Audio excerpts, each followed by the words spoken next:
અથવા નિષ્ક્રિય શોષણ। આ પ્રકારના શોષણમાં કોષમાંથી કોઈ પણ ચયાપચય શક્તિનો વપરાશ થતો નથી। તે શરૂઆતનો અને ત્વરિત તબક્કો છે અને કોષ બાહ્ય સપાટી પરથી આયનો શોષાય છે। સામાન્ય ભૌતિક સિદ્ધાંતો અનુસાર શોષણ થાય છે। ઉદાહરણ: પ્રસરણ, આયનોની ફેરબદલી, ડોનર સંતુલન, સામૂહિક વહન સિદ્ધાંત, જલ આશ્રિતિ અને સાનુકૂલિત પ્રસરણ।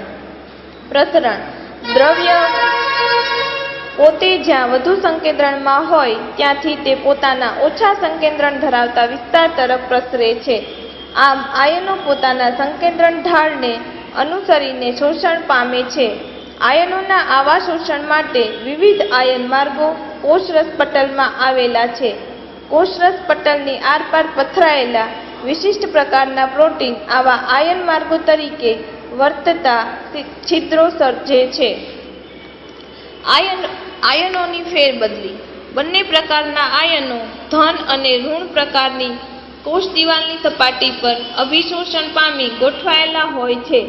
ભૂમિય દ્રાવણમાં પણ આયનો આવેલા હોય છે। આ આયનો વચ્ચે ફેરબદલીની પ્રક્રિયા થાય છે। આવા આયનોનું શોષણ સંકેન્દ્રણ ઢાળની વિરુદ્ધ પણ થાય છે। ડોનર સંતુલન: કેટલાક આયનો સંકેન્દ્રણ ઢાળની વિરુદ્ધ પ્રસરણશીલ હોતા નથી। આવા સ્થાયી અને અપ્રસરણશીલ આયનોનું પરોક્ષ સંગ્રહણ આ સિદ્ધાંત વડે સમજાવાય છે। કોષરસ પટલ પસંદગીમાન પ્રવેશશીલતા ધરાવે છે। કેટલાક આયનોની ફેરબદલી તે થવા દે છે અને અન્ય કેટલાકની ફેરબદલ નથી થવા દેતો। કેટલાક ધન આયનો આવા કારણોસર કોષરસ પટલની અંદરની સપાટી પર સંકેન્દ્રિત થાય છે અને તેને કારણે કોષરસ પટલની અંદર સપાટી ધન વીજભારયુક્ત થાય છે। આ કારણે ભૂમિય દ્રાવણમાંના ઋણ આયનો કોષરસ પટલની બહારની સપાટી પર સંકેન્દ્રિત થાય છે।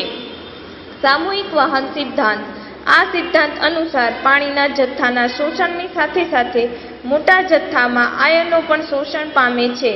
પાણીના શોષણ માટે જવાબદાર ઉત્સેચન દાબ આ માટે જવાબદાર છે। જેમ શોષણ દાબ વધે છે તેમ શોષણ વધે છે અને પાણી સાથે આયનોનું શોષણ પણ વધે છે।